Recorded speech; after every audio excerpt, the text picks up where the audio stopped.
sin temor alguno, de Jesús nos ve. Muchísimas gracias por continuar con nosotros. Bueno, estamos viendo la epístola de Pablo a los Gálatas. En el capítulo 2 nos vamos a detener específicamente en el episodio donde Pablo narra esa reprensión que tuvo que darle a Pedro y a Bernabé en la iglesia de Antioquía. El propósito de esta parte, el propósito es el siguiente. Primero, que el auditorio vea la Biblia como un libro vivo. Y que el auditorio también entienda que si se dieron realidades pecaminosas en el contexto de hombres grandes, de reputación, hombres de Dios, también se dan en este contexto. Si se dieron en aquel contexto, se dan también. Lo que pasa es que una cosa es leer la Biblia y decir eso ocurrió allá, y otra cosa es ver la Biblia operando en el día de hoy.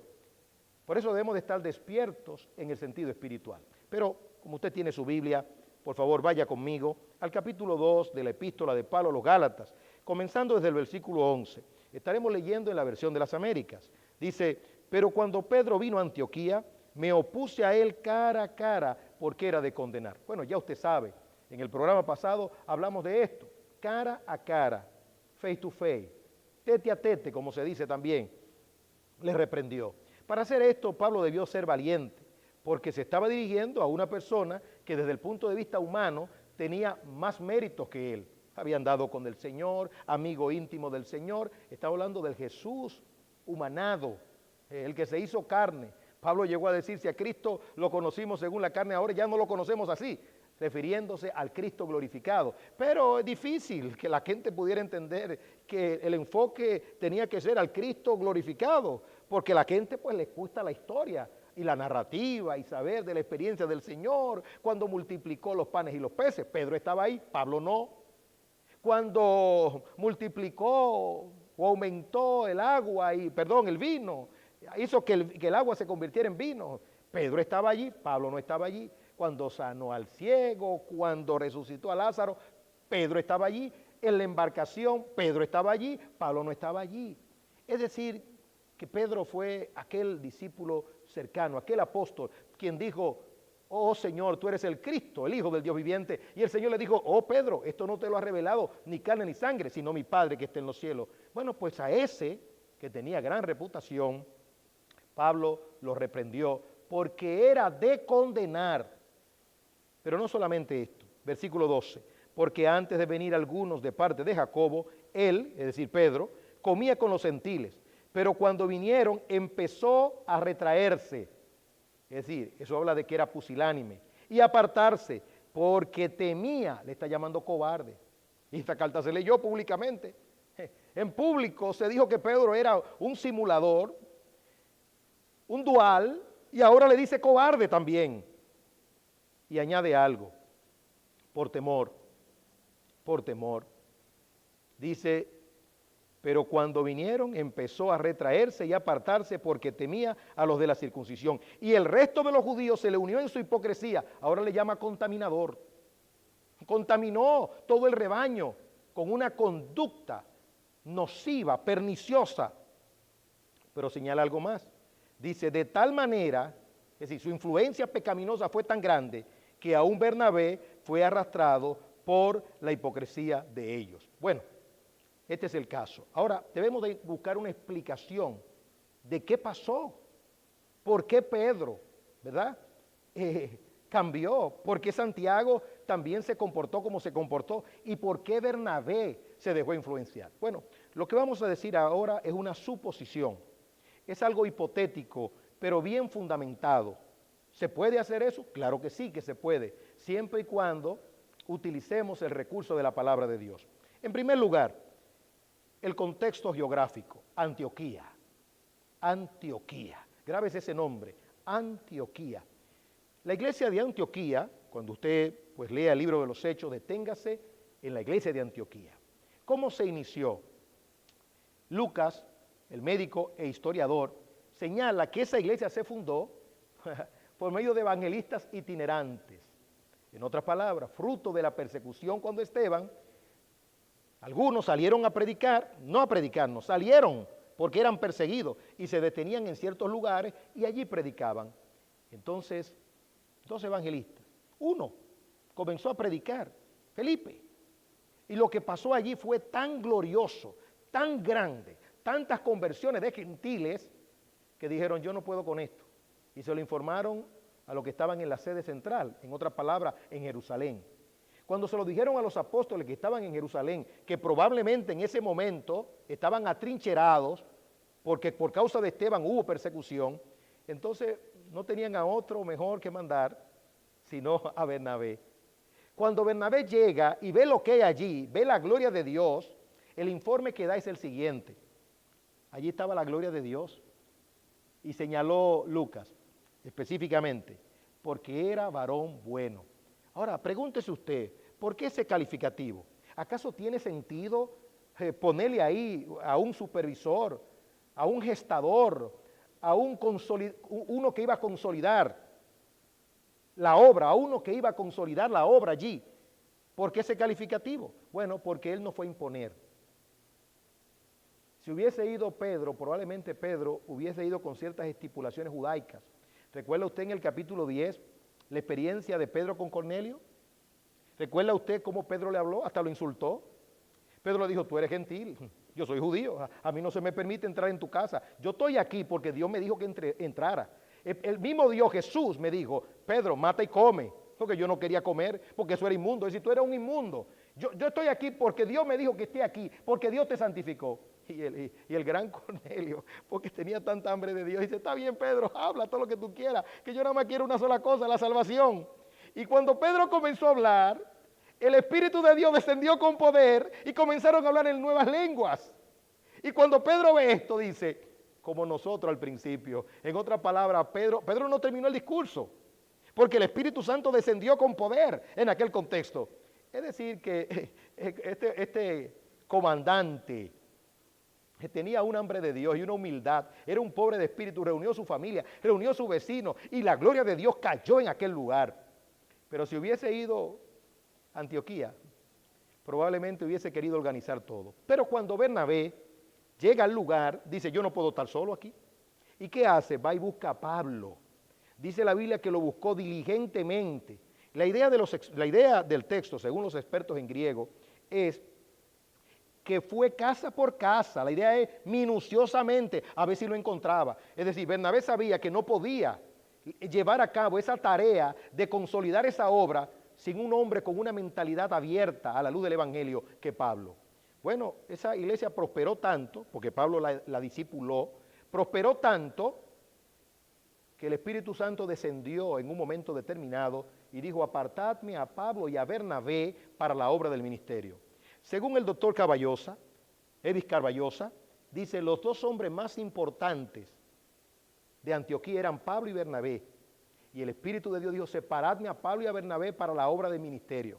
Carballosa especula y dice que cuando hay muchos líderes en una iglesia, se crean conflictos. Es decir, líderes, digámoslo así, con una capacidad y con una personalidad atrayente.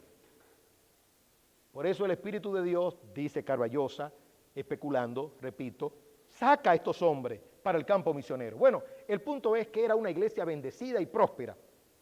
Ante esta prosperidad de bienestar económico, cuando las iglesias crecen económicamente, había crecimiento social también, un crecimiento extraordinario desde el punto de vista social. Es decir, que se podría especificar que se convirtió en una iglesia de élite. De ahí es que va Pedro, va Bernabé, va Jacobo, van los enviados. Y ahora ellos dicen, esto hay que reformarlo. Como en las iglesias de Galacia también, que hubo un despertar y un avivamiento. Ante esta situación, entonces entran los judaizantes. ¿Quién eran los judaizantes? Judíos que se habían convertido al cristianismo. Entre ellos sacerdotes judíos. Ellos venían con una reputación del sacerdocio, con un salario, con buena imagen. Sí, todo lo interesante desde el punto de vista humano. Ahora ellos querían esa misma posición dentro de la iglesia cristiana, querían su espacio. Y entonces, bueno, vamos a mezclar esto. Mezclemos judaísmo con cristianismo. En otras palabras, hay que seguir con Cristo, pero vamos a circuncidar porque la circuncisión permitía un monitoreo humano y un predominio humano, una injerencia humana. Y esto se estaba convirtiendo en una religión de la carne, una religión del cuerpo y no una religión del corazón como es el Evangelio, porque el Evangelio transforma y cambia el corazón. Ante esta situación de poder, entonces viene Pedro y juega las dos. Está con los gentiles y está con los judíos. Pero en este caso, gentiles que debían ser circuncidados como para entrar al reino. Y ahí cuando Pablo se da cuenta de esto, entonces truena. En conclusión, lo que estamos diciendo es que el móvil fue la aceptación de los hombres, el no perder los recursos y los bienes que estaban recibiendo, el mantener ese brillo religioso. Por eso Pablo habla de que Pedro tenía temor, tenía miedo, y en esto no se puede tener miedo, porque si vivimos para agradar a los hombres, dejamos de agradar al Señor. Llevemos esto al caso en cuestión que nos compete en esta serie Somos Más, conectados con la fe histórica. ¿Qué es lo que está pasando hoy en día? Hay una nación en el mundo que influye de manera significativa. Esa nación es los Estados Unidos de Norteamérica, y con razón. Hay una serie de Aquí estamos titulada Una gota de veneno en un vaso de leche. Y en esa serie explicamos con claridad el surgimiento de la fe en los Estados Unidos. Es decir, cómo John Knox influyó. Pero John Knox influenciado por Juan Calvino. En otras palabras, el pensamiento de John Knox y de Juan Calvino predominaron en aquellos peregrinos y puritanos que fueron, o pioneros, que fueron a los Estados Unidos. La Constitución norteamericana, permeada por la palabra del Señor, no eran cristianos en su sentido cabal, todos los que hicieron la Constitución, pero tenían una influencia extraordinaria allí y lucharon por la libertad de culto. El asunto es que hubo prosperidad a través del tiempo y se quedó ese legado, se mantuvo ese legado, se transfirió el legado de prosperidad y de bendición. Por eso usted se asombra cuando va a los Estados Unidos y dice, ¿y qué es esto? La justicia, el respeto, el I'm sorry, el excuse me. Donde usted va, el stop, la gente parándose. ¡Cuánta moralidad! Eso es un legado de la influencia cristiana. Pero asimismo en el campo misionero, en el siglo XIX y en el XX, y aún hasta en el XXI, mandan misioneros por todos los lados, de todas las denominaciones, de todas las sectas. Llenan el mundo entero de la palabra, de la Biblia. Y hay algunos que han llegado a decir que eso está mezclado a la política. Bueno, independientemente de esto, el asunto es que llenan América Latina y al mundo, a China inclusive, a Corea. Estudie, por ejemplo, Corea del Sur. Corea del Sur es un fenómeno de la fe cristiana. El avivamiento de Corea del Sur con iglesias grandísimas, de 500,000 de personas. Paul Yong-gi-cho, un símbolo, independientemente de lo que haya pasado con él recientemente. E iglesias de todas las denominaciones creciendo bajo la influencia precisamente de la visión norteamericana y con sus luchas, obviamente. Ante eso nos enamoramos no solamente del mensaje, sino de los que nos trajeron el mensaje. El idioma inglés es un idioma interesante, es el idioma universal, es el idioma que encanta, que nos comunica. Y en América Latina se da el siguiente fenómeno, la influencia de los anglosajones y de los que se han liberado de los anglosajones, en el sentido del evangelio. De ahí es que los anglosajones o norteamericanos nos traen el evangelio, pero al mismo tiempo nos traen la cultura. En el caso del cristiano suicida, básicamente de lo que se trata es de lo siguiente. Es una cultura, repito, es una cultura. No tiene que ver solamente con bautistas. Esa cultura de memoriales a suicidas tiene que ver con pentecostales, tiene que ver con neopentecostales, tiene que ver con metodistas, tiene que ver con presbiterianos, tiene que ver con católicos inclusive. ¿Por qué? Muy sencillo.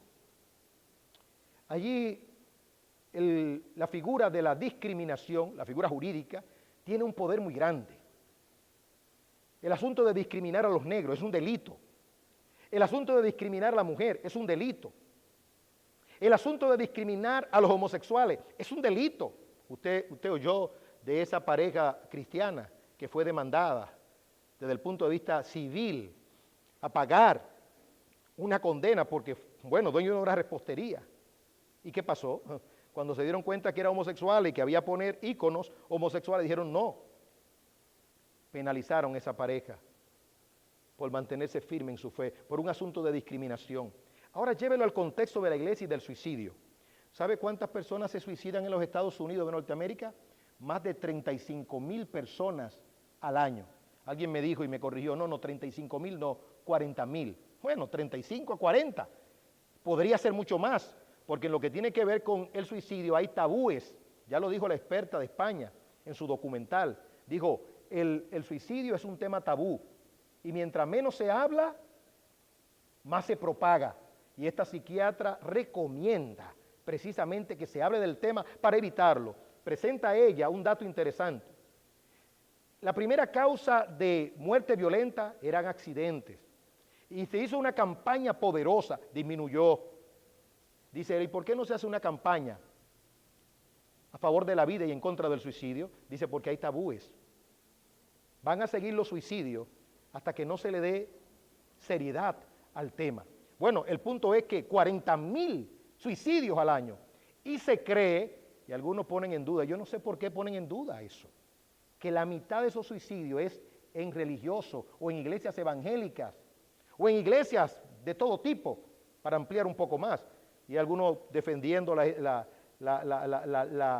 cantidad, es decir, de que es una exageración, diciendo que es una exageración. Digo, pero ¿por qué usted tiene que defender eso?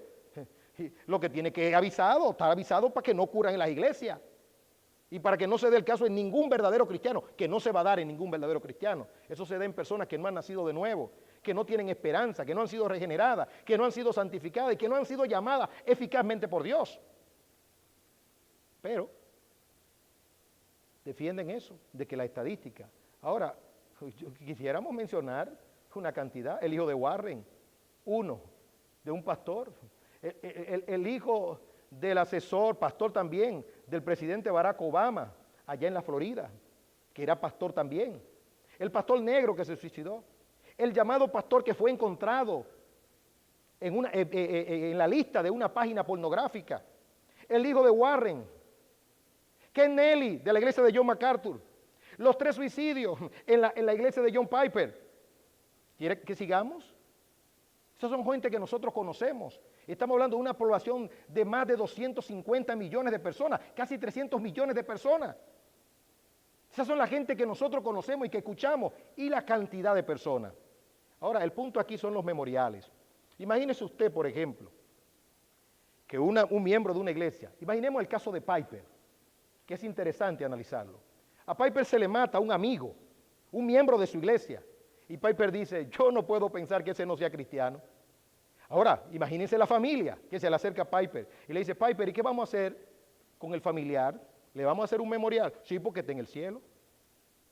Ahora, imagínense usted que un miembro de esa iglesia se suicida y va donde Piper. Y Piper le dice, no, porque la Biblia dice que los homicidas no entran al reino de los cielos. La Biblia dice que un cristiano no permanece en el pecado. La Biblia dice que no se enseñorea del pecado.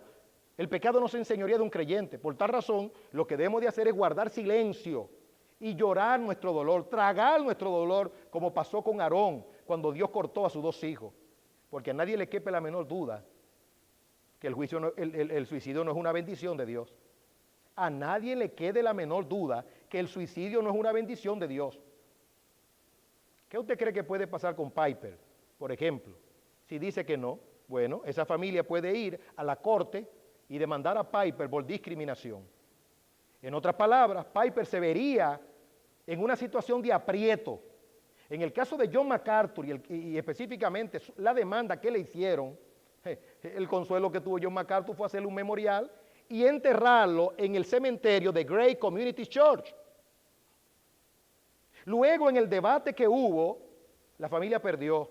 ¿Saben por qué? Porque el juez no admitió un casete de Rick Thompson.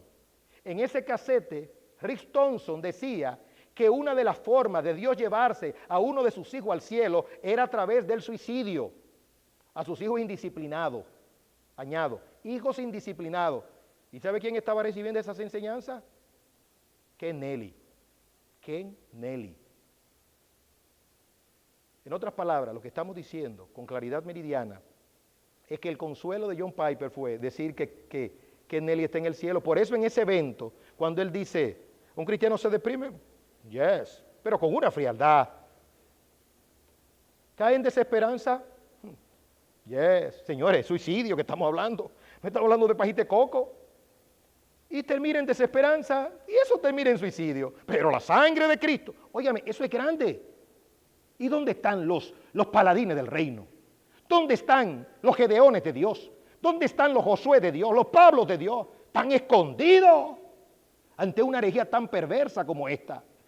Óigame usted, al convertirse en cultura, entonces no se puede, no hay que hacerlo. Por eso lo hacen los bautistas, los menonitas, lo hacen los pentecostales, lo hacen los neopentecostales. Por eso el silencio sepulcral.